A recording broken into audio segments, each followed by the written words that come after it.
Container ಲಾರಿಯಲ್ಲಿ ಅಡಗಿಸಿಟ್ಟಿದ್ದ 2.62 ಕೋಟಿ ಮೌಲ್ಯದ 525 ಕೆಜಿ ಗಾಂಜಾ ಜಪ್ತಿ, 4 ಆರೋಪಿಗಳ ಬಂಧನ. ಭದ್ರಾಚಲಂ ಸಮೀಪದ ಸರಪಕದಲ್ಲಿ ಖಮ್ಮಂ ಆರ್ಎಂಸಿಸಿ ಮತ್ತು ಭದ್ರಾದಿ ಕೊತೆಗೂಡೆಂ ಜಿಲ್ಲಾ ಪೊಲೀಸರು ಜಂಟಿ ಕಾರ್ಯಾಚರಣೆ ನಡೆಸಿ ಭಾರೀ ಪ್ರಮಾಣದ ಗಾಂಜಾವನ್ನು ವಶಪಡಿಸಿಕೊಂಡಿದ್ದಾರೆ. ಸುಮಾರು 2.62 ಕೋಟಿ ರೂಪಾಯಿ ಮೌಲ್ಯದ 525 ಕೆಜಿ ಗಾಂಜಾವನ್ನು ಕಂಟೈನರ್ ಲಾರಿಯೊಳಗೆ ಗುಪ್ತ ಕೊಠಡಿ ನಿರ್ಮಿಸಿ ಮಹಾರಾಷ್ಟ್ರದ ಮೂಲಕ ಉತ್ತರ ಪ್ರದೇಶಕ್ಕೆ ಸಾಗಿಸಲಾಗುತ್ತಿತ್ತು. ಪೊಲೀಸರು 4 ಆರೋಪಿಗಳನ್ನು ಬಂಧಿಸಿದ್ದು, ಅಕ್ರಮ ಸಾಗಣೆಗೆ ಬಳಸಿದ container lorry, Bajaj Pulsar bike, mobile ಫೋನ್ಗಳನ್ನು ಮತ್ತು ನಗದು ಹಣವನ್ನು ವಶಪಡಿಸಿಕೊಂಡಿದ್ದಾರೆ.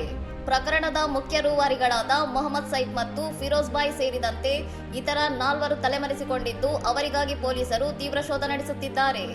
ತೆಲಂಗಾಣದಲ್ಲಿ ಯುವಕರು ಮತ್ತು ವಿದ್ಯಾರ್ಥಿಗಳಲ್ಲಿ ಮಾದಕ ದ್ರವ್ಯ ಸೇವನೆ ಹೆಚ್ಚುತ್ತಿರುವುದಕ್ಕೆ ಕಳವಳ ವ್ಯಕ್ತಪಡಿಸಿದ ಎಸ್ಪಿಬಿ ರೋಹಿತ್ ರಾಜು, ಯುವಜನತೆ ಇಂತಹ ಚಟುವಟಿಕೆಗಳಿಂದ ದೂರವಿರಬೇಕೆಂದು ಎಚ್ಚರಿಸಿದ್ದಾರೆ. ಪೋಷಕರು ತಮ್ಮ ಮಕ್ಕಳ ದೈನಂದಿನ ಚಟುವಟಿಕೆಗಳ ಮೇಲೆ ನಿಗಾ ಇರಿಸುವ ಮೂಲಕ ಯುವ ಪೀಳಿಗೆಯನ್ನು ಮಾದಕ ದ್ರವ್ಯಗಳ ದುಷ್ಪರಿಣಾಮದಿಂದ ರಕ್ಷಿಸಬೇಕೆಂದು ಎಸ್ಪಿ ಮನವಿ ಮಾಡಿದ್ದಾರೆ. ಇನ್ನಷ್ಟು ಸುದ್ದಿಗಳಿಗಾಗಿ ನೋಡ್ತಾ ಇರಿ ಸೌರಂ ಟಿವಿ.